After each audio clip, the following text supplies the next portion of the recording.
ਪਿਆ ਨਾ ਪਵੇ 75 ਸਾਲ ਲੰਘ ਗਏ ਭਰਾ ਤੇ ਮਿਲ ਚੱਲਾਂ। ਉਹ ਵੇਖੋ ਜੀ ਤੁਹਾਡਾ ਭਰਾ।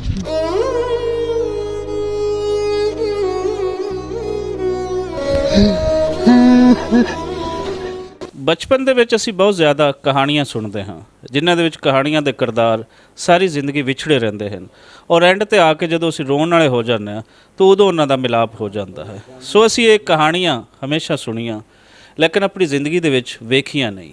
ਪਾਰਟੀਸ਼ਨ ਹੋਈ 47 ਦੀ, ਇੱਧਰ ਦੇ ਪੰਜਾਬੀ ਉੱਧਰ ਤੇ ਉੱਧਰ ਦੇ ਇੱਥੇ ਆਏ। ਇੱਥੇ ਤੱਕ ਗੱਲ ਨਹੀਂ ਰਹੀ। ਗੱਲ ਇਹਦੇ ਅੰਦਰ ਹੋਰ ਜਿਹੜੀਆਂ ਪੀੜਾਂ ਹਨ, ਜਿਹੜੇ ਦੁੱਖ ਦਰਦ ਹਨ, ਉਹ ਕਦੇ ਅਸੀਂ ਨਹੀਂ ਸੁਣ ਪਾਏ। ਸੋਸ਼ਲ ਮੀਡੀਆ ਆਇਆ ਤੇ ਨਾਲ ਹੀ ਕੁਛ ਉਹ ਦੁੱਖ ਤੇ ਦਰਦ ਜਿਹੜੇ ਹਨ ਉਹ ਅਸੀਂ ਸੁਣਨੇ ਸ਼ੁਰੂ ਕਰ ਦਿੱਤੇ। ਮੁਖਤਲਿਫ ਚੈਨਲਸ ਬਣੇ YouTube ਤੇ ਜਿਹਦੇ ਵਿੱਚ ਇੱਕ ਵੱਡਾ ਨਾਂ ਪੰਜਾਬੀ ਲਹਿਰ ਦਾ ਹੈ। ਪੰਜਾਬੀ ਲਹਿਰ ਨੇ ਇੱਕ ਐਸੀ ਕਹਾਣੀ ਸਾਹਮਣੇ ਲੈ ਕੇ ਆਏ ਹਨ ਜਿਹੜੀ ਅਣਹੋਣੀ ਸੀ ਲੇਕਿਨ ਉਹ ਹੋ ਚੁੱਕੀ ਹੈ। ਉਹ ਸਾਡੇ ਸਾਹਮਣੇ ਕਿਰਦਾਰ ਅੱਜ ਜਿਨ੍ਹਾਂ ਦੇ ਕੋਲ ਮੈਂ ਬੈਠਾ ਵਾਂ, ਸਿੱਕਾ ਖਾਂ ਸਾਹਿਬ ਔਰ ਮੁਹੰਮਦ ਸਦੀਕ ਸਾਹਿਬ, ਇਹ ਉਹਨਾਂ ਕਹਾਣੀਆਂ ਦੇ ਕਿਰਦਾਰ ਹਨ। ਕਿਵੇਂ ਵਿਛੜਦੇ ਹਨ 47 ਵੇਲੇ ਔਰ ਕਿਵੇਂ ਇਹ ਮਿਲੇ, ਅੱਜ ਇਹ ਸਾਰੀ ਕਹਾਣੀ ਤੁਹਾਨੂੰ ਸੁਣਾਵਾਂਗੇ। ਸਾਡੀ ਖੁਸ਼ਕਿਸਮਤੀ ਹੈ ਕਿ ਇਸ ਟਾਈਮ ਲਾਹੌਰ ਦੇ ਅੰਦਰ ਅਸੀਂ ਬੈਠੇ ਹਾਂ ਔਰ ਗੱਲ ਕਰਾਂਗੇ ਅਸੀਂ ਸਿੱਕਾ ਖਾਂ ਸਾਹਿਬ ਔਰ ਮੁਹੰਮਦ ਸਦੀਕ ਸਾਹਿਬ ਨਾਲ। ਜੀ ਆਇਆਂ ਨੂੰ ਜੀ ਤੁਹਾਨੂੰ। ਜੀ ਆਈ।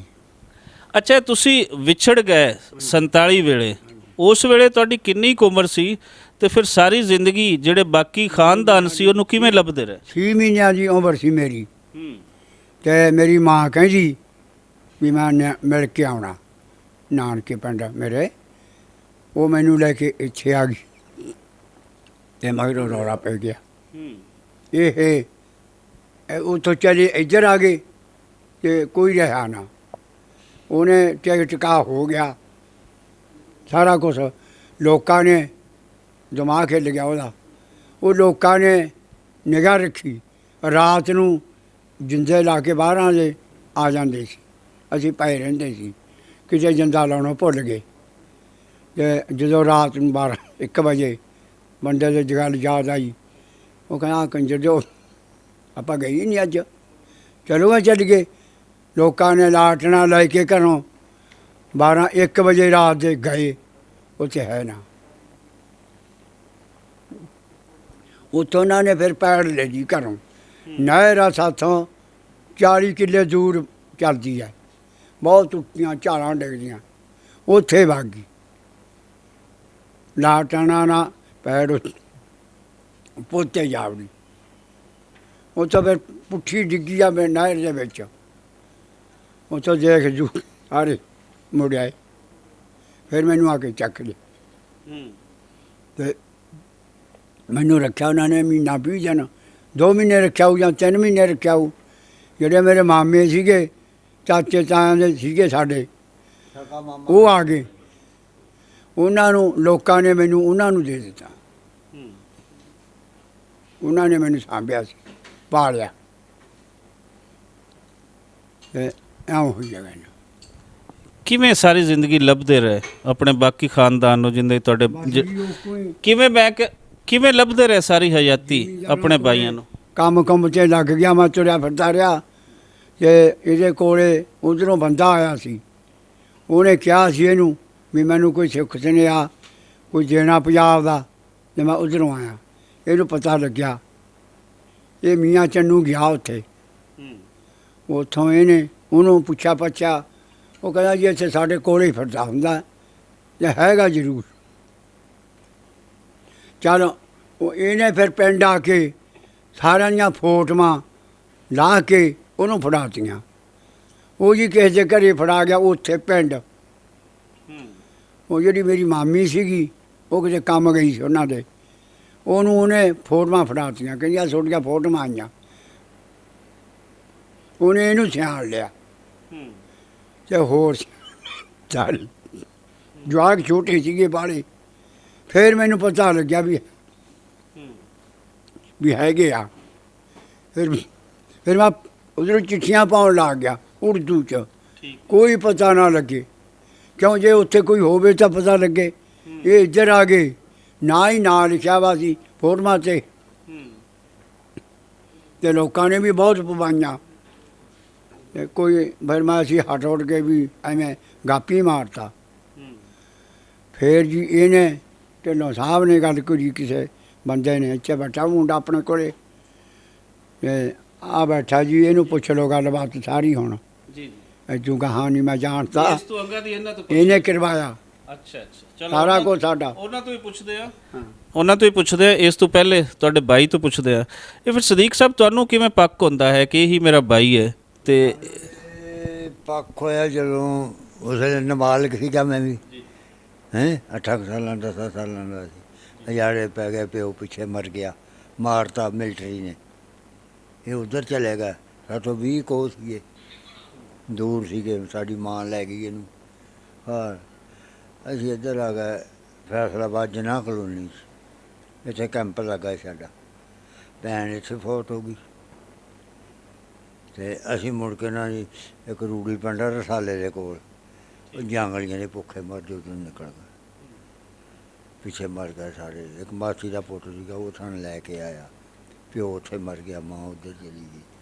ਉਹ ਜਿਸ ਵੇਲੇ ਸਾਡੀ ਮਾਂ ਨੂੰ ਪਤਾ ਲੱਗਾ, ਕੈਂਪ ਸੀ ਉਹਨਾਂ ਨੇ ਲੁਕੋਇਆ ਹੋਇਆ, ਮਾਰਨਾ ਹੀ ਸਾਰਾ। ਉਹ ਸਿੱਧਵਾਂ ਸਲੇਮਪੁਰੇ ਦੀ ਗੱਲ ਆ। ਉਹਨਾਂ ਨੇ ਕੈਂਪ ਸਾਰਾ ਮਾਰਨਾ ਸੀਗਾ। ਇੱਕ ਮੁਸਲਮਾਨ ਔਰਤ ਇੱਧਰੋਂ ਗਈ ਹੈਲੀਕਾਪਟਰ 'ਤੇ, ਸਿਆਣੇ ਬੁੜੀਆਂ ਦੱਸ ਗਈਆਂ, ਬੰਦੇ ਵੀ ਦੱਸ ਗਏ ਆ। ਅਤੇ ਉਹ ਕੈਂਪ ਦੇ ਉੱਤੋਂ ਦੀ ਗੇੜਾ ਕੱਢ ਕੇ ਫਿਰ ਉਹਨੇ ਮਿਲਟਰੀ ਭੇਜੀ ਇੱਥੋਂ ਪਾਕਿਸਤਾਨ ਦੀ। ਉਹ ਸਾਨੂੰ ਉਠਾਲ ਕੇ ਲਿਆਈ ਪੈਦਲ, ਕੋਈ ਲਾਰੀ ਮੋਟਰ ਕੋਈ ਸ਼ੈ ਨਹੀਂ ਸੀ। ਜਦੋਂ ਰਾਤ ਪੈ ਜਾਣੀ ਖਤਾਨਾਂ 'ਚ ਬਾੜ ਦੇਣੇ, ਸਵੇਰ ਨੂੰ ਉੱਠ ਕੇ ਟਿਕਾਣਾ ਚਲੋ ਤੁਰੋ। ਜੇ ਕੋਈ ਲਾਗੇ ਛਾਗੇ ਕਿਸੇ ਨੇ ਜ਼ਬਰਦਸਤੀ ਕਰਨੀ, ਮਿਲਟਰੀ ਨਾਲ ਸੀ, ਉਹਨਾਂ ਨੂੰ ਦਬਕਾ ਦਿੰਦੇ ਸੀਗੇ। ਇਹ ਇੱਦਾਂ ਦਾ ਵਕਤ ਅਸੀਂ ਦੇਖਿਆ ਜੀ, ਬੜੀਆਂ ਪਰੇਸ਼ਾਨੀਆਂ ਹੋਈਆਂ। ਫਿਰ ਆਸਤੇ ਆਸਤੇ ਸਿਆਣੇ ਮਰ ਗਏ। ਇਹੀ ਸੋਚਣਾ ਵੀ ਕੋਈ ਜਾਵੇ ਕੋਈ ਜਾਵੇ, ਉੱਧਰ ਕੋਈ ਪਤਾ ਸੁਰ ਲਵੇ। ਲੋਕ ਆਉਂਦੇ ਜਾਂਦੇ ਆ, ਉਹਨੂੰ ਕੋਈ ਪਤਾ ਨਹੀਂ।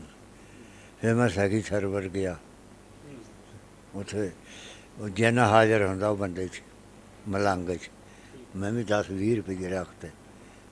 ਮੈਂ ਯਾਰ ਇਹ ਦੱਸ ਵੀ ਮੇਰਾ ਭਰਾ ਜੀਂਦਾ ਜਾਂ ਮਰ ਗਿਆ? ਉਹਨੇ ਮੈਨੂੰ ਦੱਸਿਆ, ਕਹਿੰਦਾ ਵੀ ਜੀਂਦਾ, ਕੋਸ਼ਿਸ਼ ਕਰੇਗਾ ਤਾਂ ਮਿਲ ਪੂ, ਅਗਰ ਤੂੰ ਕੋਸ਼ਿਸ਼ ਨਾ ਕੀਤੀ ਫਿਰ ਨਹੀਂ ਮਿਲਣਾ, ਹੈ ਜੀਂਦਾ। ਚਲੋ ਇਹ ਤਾਂ ਬਹੁਤ ਤਸੱਲਾ ਹੋ ਗਈ ਸਾਨੂੰ। ਫਿਰ ਇਹ ਮੀਆਂ ਚੰਨੂ ਉਹ ਬੰਦੇ ਆਏ ਉੱਥੋਂ, ਫਿਰ ਮੈਂ ਉਹਨਾਂ ਕੋਲ ਭੱਜਿਆ, ਆਪਦੇ ਬੱਚਿਆਂ ਦੀਆਂ ਫੋਟੋ ਖਿਚਾ ਕੇ ਨਾ, ਨਿਆਣਿਆਂ ਦੇ ਸਾਰਿਆਂ ਦੇ ਉਹਨੂੰ ਫੜਾਏ।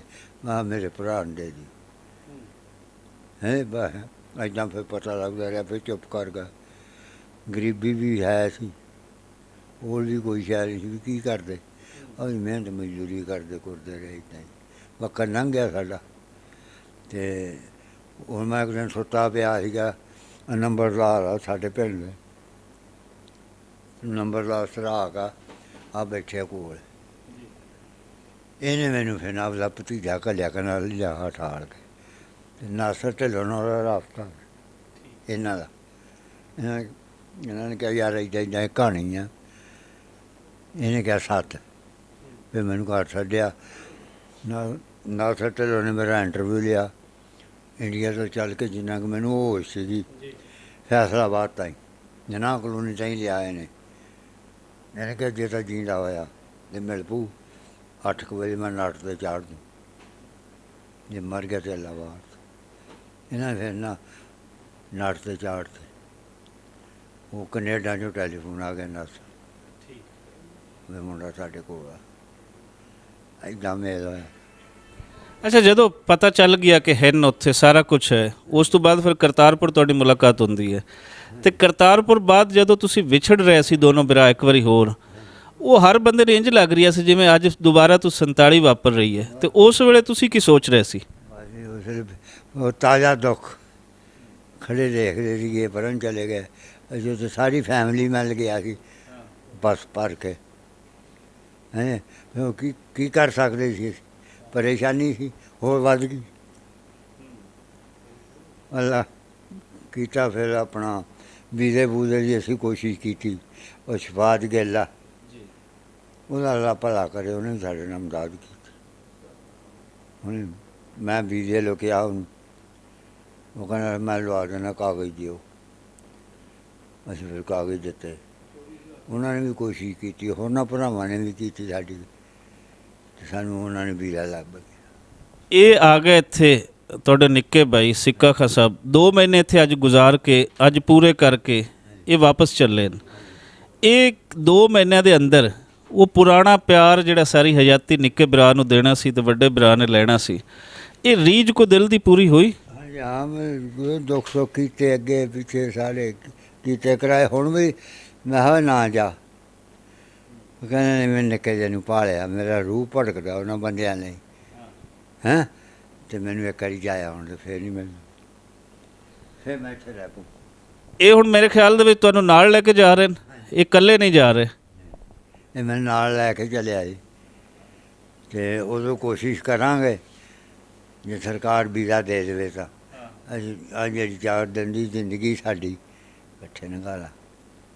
ਦੋਸਤੋ, ਇਸ ਕਹਾਣੀ ਦੇ ਇੱਕ ਹੋਰ ਮਰਕਜ਼ੀ ਕਿਰਦਾਰ ਜਿਨ੍ਹਾਂ ਦੀ ਵਜ੍ਹਾ ਤੋਂ ਇਹਨਾਂ ਬਜ਼ੁਰਗਾਂ ਦਾ ਆਪਸੀ ਮਿਲਣਾ ਮੁਮਕਿਨ ਹੋਇਆ, ਇਹ ਸਾਡੇ ਕੋਲ ਬੈਠੇ ਹਨ। ਇਹਨਾਂ ਦੇ ਬਾਰੇ ਜਾਣਦੇ ਹਾਂ ਔਰ ਤੁਹਾਨੂੰ ਸੁਣਵਾਉਂਦੇ ਹਾਂ। ਬਾਈ ਜੀ, ਕੀ ਨਾਂ ਹੈ ਆਪਣਾ? ਇਸ਼ਰਾਕ ਲੰਬਰਦਾਰ ਜੀ। ਨੰਬਰਦਾਰ ਸਾਹਿਬ, ਇਹ ਦੱਸੋ ਕਿ ਇਸ ਕਹਾਣੀ ਦਾ ਤੁਹਾਨੂੰ ਕਿਵੇਂ ਪਤਾ ਚੱਲਿਆ ਤੇ ਕਿਵੇਂ ਤੁਸੀਂ ਟੋਰੀ ਔਰ ਉਸ ਦੇ ਵਿੱਚ ਫਿਰ ਅੱਜ ਕਾਮਯਾਬ ਹੋਏ ਹੋ ਤੇ ਕਿੰਨੀ ਖੁਸ਼ੀ ਹੋ ਰਹੀ ਹੈ? 3 ਸਵਾਲ ਮੈਂ ਇਕੱਠੇ ਕਰ ਦਿੱਤੇ ਹਨ, ਤੁਸੀਂ ਇਹਨਾਂ ਦਾ ਇਕੱਠੇ ਹੀ ਜਵਾਬ ਦੇ ਦਿਓ। ਖੁਸ਼ੀ ਵਾਲੀ ਤਾਂ ਗੱਲ ਬਹੁਤ ਹੈ ਜੀ। ਜੀਂਦੇ ਜੀ ਆਪਣਾ 83 ਸਾਲ ਉਹਨਾਂ ਦੀ ਉਮਰ ਆ, ਕੋਈ 75-76 ਸਾਲ ਇਹਨਾਂ ਦੀ ਉਮਰ ਆ ਜੀ। ਫਸਟ ਟਾਈਮ 2 ਮਹੀਨੇ ਪਹਿਲਾਂ ਆਪਣਾ ਇਹਨਾਂ ਦੇ ਆਏ ਪਾਕਿਸਤਾਨ ਤੇ ਮੁਲਾਕਾਤ ਹੋਈ, ਬਹੁਤ ਵੱਡੀ ਖੁਸ਼ੀ ਦੀ ਗੱਲ ਹੈ ਜੀ। ਇਹ ਤੋਂ ਵੱਡੀ ਹੋਰ ਖੁਸ਼ੀ ਦੀ ਗੱਲ ਕੀ ਹੋ ਸਕਦੀ ਹੈ? ਦੂਸਰੀ ਜੀ, ਇਹ ਸਾਡੇ ਬਜ਼ੁਰਗ ਸਦੀਕ ਸਾਹਿਬ ਆ, ਇਹ ਮੇਰੇ ਨਾਲ ਗੱਲ ਸ਼ੇਅਰ ਕਰਦੇ ਰਹਿੰਦੇ ਸੀਗੇ ਕਿ ਮੇਰੇ ਵਾਲਦਾ ਔਰ ਮੇਰਾ ਇੱਕ ਭਾਈ ਉੱਥੇ ਰਹਿ ਗਿਆ, ਤੇ ਅਗਰ ਹੋ ਸਕੇ ਪੋਸੀਬਲ ਆ ਤੇ ਉਹਨਾਂ ਨੂੰ ਮਿਲਾਉਣ ਦੀ ਕੋਸ਼ਿਸ਼ ਕੀਤੀ ਜਾਵੇ। ਫਿਰ ਨਾਸਰ ਸਾਹਿਬ ਨਾਲ ਮੈਂ ਰਾਬਤਾ ਕੀਤਾ ਤੇ ਨਾਸਰ ਸਾਹਿਬ ਉਹਨਾਂ ਨੇ ਇੱਕ ਵੀਡੀਓ ਬਣਾ ਕੇ ਇਹਨਾਂ ਦੀ ਲਿੰਕ ਸੈਂਡ ਕੀਤਾ। ਤੀਸਰੇ ਚੌਥੇ ਦਿਨ ਹੀ ਇਹ ਮਿਲ ਗਏ। ਇਹਨਾਂ ਦੀ ਗੋਡੋ ਕੀ ਲੱਗ ਸੀਗੀ ਕਿ ਅੱਲਾਹ ਤਾਲਾ ਨੇ ਇਹਨਾਂ ਨੂੰ ਮਿਲਾਤਾ। ਅੱਲਾਹ ਦਾ ਬਹੁਤ ਸ਼ੁਕਰ ਆ ਕਿ ਆਪਣੇ ਜੀਂਦੇ ਜੀ ਮਿਲ ਗਏ ਦੋਨੇ ਭਾਈ। ਤੁਹਾਡੀ ਕੋਸ਼ਿਸ਼ ਨੂੰ ਵੀ ਸਲਾਮ ਹੈ ਜੀ। ਤੁਸੀਂ ਇੱਕ ਕੋਸ਼ਿਸ਼ ਕੀਤੀ, ਚੰਗੇ ਲਈ ਕੀਤੀ, ਔਰ ਇਸ ਕੋਸ਼ਿਸ਼ ਦਾ ਕਰਕੇ ਨਾਸਿਰ ਢਿੱਲੋਂ ਹੋਰਾਂ ਦਾ ਔਰ ਪੰਜਾਬੀ ਲਹਿਰ ਦੀ ਪੂਰੀ ਟੀਮ, ਤੁਹਾਡਾ ਤੇ ਹੋਰ ਲੋਕਾਂ ਦਾ ਜਿਨ੍ਹਾਂ ਦੇ ਵਿੱਚ ਇਹਦਾ ਕਿਰਦਾਰ ਹੈ, ਇਹ ਹਮੇਸ਼ਾ ਇਸ ਕਹਾਣੀ ਨੂੰ ਯਾਦ ਰਹਿਣਗੇ, ਲੋਕਾਂ ਨੂੰ ਯਾਦ ਰਹਿਣਗੇ। ਤੁਹਾਡਾ ਇਹਦੇ ਰਾਹੀਂ ਪੰਜਾਬੀ ਪ੍ਰਚਾਰ ਵੱਲੋਂ ਅਸੀਂ ਸ਼ੁਕਰੀਆ ਅਦਾ ਕਰਦੇ ਹਾਂ। ਮੁਖਤਲਿਫ ਚੀਜ਼ਾਂ ਜਿਵੇਂ ਕਿ ਤੁਸੀਂ ਗੱਲਬਾਤ ਦੇ ਵਿੱਚ ਸੁਣਿਆ, ਪਹਿਲੇ ਵੀਡੀਓਜ਼ ਵਿੱਚ ਵੀ ਦੇਖ ਚੁੱਕੇ ਹੋ ਕਿ ਕਹਾਣੀ ਦੇ ਵਿੱਚ ਕਿਤਨੇ ਖੂਬਸੂਰਤ ਮੋੜ ਹਨ। ਦੁੱਖਾਂ ਦਰਦਾਂ ਦੀ ਕਹਾਣੀ ਔਰ ਅੱਗੇ ਫਿਰ ਮਿਲਣ ਤੇ ਮਿਲਾਪ ਦੀ ਕਹਾਣੀ ਕਿਵੇਂ ਬਣਦੀ ਕਿ ਇੱਥੇ ਸਿੱਕਾ ਖਾਂ ਸਾਹਿਬ ਇੱਥੇ ਆਉਂਦੇ ਨੇ, 2 ਮਹੀਨੇ ਇਹਨਾਂ ਨੇ ਗੁਜ਼ਾਰੇ ਔਰ 2 ਮਹੀਨੇ ਗੁਜ਼ਾਰ ਤੇ ਇੱਥੋਂ ਦੀਆਂ ਸਾਰੀਆਂ ਜਿਹੜੀਆਂ ਮੁਹੱਬਤਾਂ, ਆਪਸੀ ਸਾਂਝ, ਆਪਸੀ ਪਿਆਰ, ਉਹ 2 ਮਹੀਨੇ ਲੋਕਾਂ ਦੇ ਨਾਲ ਆਪਣੀਆਂ ਰੀਝਾਂ ਪੂਰੀਆਂ ਇਹਨਾਂ ਨੇ ਕੀਤੀਆਂ। ਔਰ ਹੁਣ ਨਾਲ ਸਦੀਕ ਸਾਹਿਬ ਨੂੰ ਲੈ ਕੇ ਜਾ ਰਹੇ ਹਨ ਉੱਥੇ ਬਠਿੰਡੇ ਦੇ ਵਿੱਚ। ਬੜੀ ਖੂਬਸੂਰਤ ਕਹਾਣੀ ਹੈ ਤੇ ਇਹੀ ਸਾਡੀ ਜਿਹੜੀ ਬੇਨਤੀ ਹੈ, ਹਮੇਸ਼ਾ ਅਸੀਂ ਇਹ ਕਹਿੰਦੇ ਹੁੰਦੇ ਹਾਂ ਕਿ ਉਹ ਬਜ਼ੁਰਗ ਜਿਨ੍ਹਾਂ ਦੀਆਂ ਉਮਰਾਂ ਜਿਹੜੇ ਜੰਮੇ ਜਾਏ ਇੱਧਰ ਜਾਂ ਉੱਧਰ, ਕਮ ਸੇ ਕਮ ਉਹਨਾਂ ਲਈ ਜਿਹੜੀਆਂ ਨਰਮੀਆਂ ਹਨ ਉਹ ਪੈਦਾ ਕਰ ਦਿੱਤੀਆਂ ਜਾਣ। ਇਹਨਾਂ ਦੀ ਕਹਾਣੀ ਤੁਸੀਂ ਸੁਣੀ, ਲੇਕਿਨ ਯਕੀਨਨ ਅਜੇ ਤੱਕ ਉਹ ਪੀੜਾਂ ਅਸੀਂ ਨਹੀਂ ਵੇਖ ਪਾਏ ਜਿਹੜੀਆਂ ਇਹਨਾਂ ਦੇ ਜੁੱਸਿਆਂ 'ਤੇ ਵਾਪਰੀਆਂ ਹਨ। ਇਹ 74 ਸਾਲ 73 ਸਾਲ ਕਿਵੇਂ ਲੰਘੇ, ਇਹ ਜ਼ਰਾ ਇਸ ਦਾ ਅਗਰ ਸਾਨੂੰ ਅਹਿਸਾਸ ਹੋ ਜਾਵੇ ਤੇ ਫਿਰ ਸਾਨੂੰ ਪਤਾ ਚੱਲਦਾ ਹੈ ਕਿ ਪਾਰਟੀਸ਼ਨ ਦੀ ਕਹਾਣੀ ਕੀ ਹੈ। ਸੋ ਪਾਰਟੀਸ਼ਨ ਦੇ ਨਾਲ ਜੁੜੀਆਂ ਅਸੀਂ ਕਹਾਣੀਆਂ ਜਿਹੜੀਆਂ ਸੁਣਦੇ ਹਾਂ, ਉਹਦੇ ਵਿੱਚ ਪੰਜਾਬ ਦੀ ਹਿਸਟਰੀ ਨੂੰ ਜਾਣਨ ਦੀ ਸਾਨੂੰ ਕੋਸ਼ਿਸ਼ ਕਰਨੀ ਚਾਹੀਦੀ ਕਿ ਪੰਜਾਬ ਦਾ ਕਲਚਰਲੀ, ਲਿੰਗੁਅਲੀ ਔਰ ਹਿਸਟੋਰੀਕਲ ਇਸ ਦਾ ਜਿਹੜਾ ਫੇਸ ਸੀ ਉਹ ਕਿਸ ਤਰੀਕੇ ਨਾਲ ਵਿਗਾੜਿਆ ਗਿਆ, ਔਰ ਉਹ ਲੱਖਾਂ ਪੰਜਾਬੀ ਜਿਹੜੇ ਸਨ ਸਾਰੀ ਜ਼ਿੰਦਗੀ ਕਿਵੇਂ ਉਹਨਾਂ ਨੇ ਆਪਣੀਆਂ ਹਯਾਤੀਆਂ ਗੁਜ਼ਾਰੀਆਂ, ਔਰ ਇਹਦਾ ਜ਼ਿੰਮੇਦਾਰ ਕੌਣ ਹੈ ਸਾਨੂੰ ਤੇ ਵੀ ਨਹੀਂ ਪਤਾ। ਐਸੇ ਹੀ ਕਿਰਦਾਰਾਂ ਨਾਲ ਹੋਰ ਕੋਸ਼ਿਸ਼ ਕਰਾਂਗੇ ਕਿ ਤੁਹਾਨੂੰ ਮਿਲਾਈਏ। ਐਸੀ ਅੱਜ ਦੀ ਕਹਾਣੀ ਜਿਹੜੀ ਤੁਸੀਂ ਪਹਿਲੇ ਵੀ ਦੇਖ ਚੁੱਕੇ ਹੋ, ਲੇਕਿਨ ਇਸ ਕਹਾਣੀ ਦਾ ਐਂਡ ਉਹ ਖੂਬਸੂਰਤ ਹੈ, ਬਾਕੀ ਕਹਾਣੀਆਂ ਦਾ ਐਂਡ ਖੂਬਸੂਰਤ ਨਹੀਂ ਹੁੰਦਾ।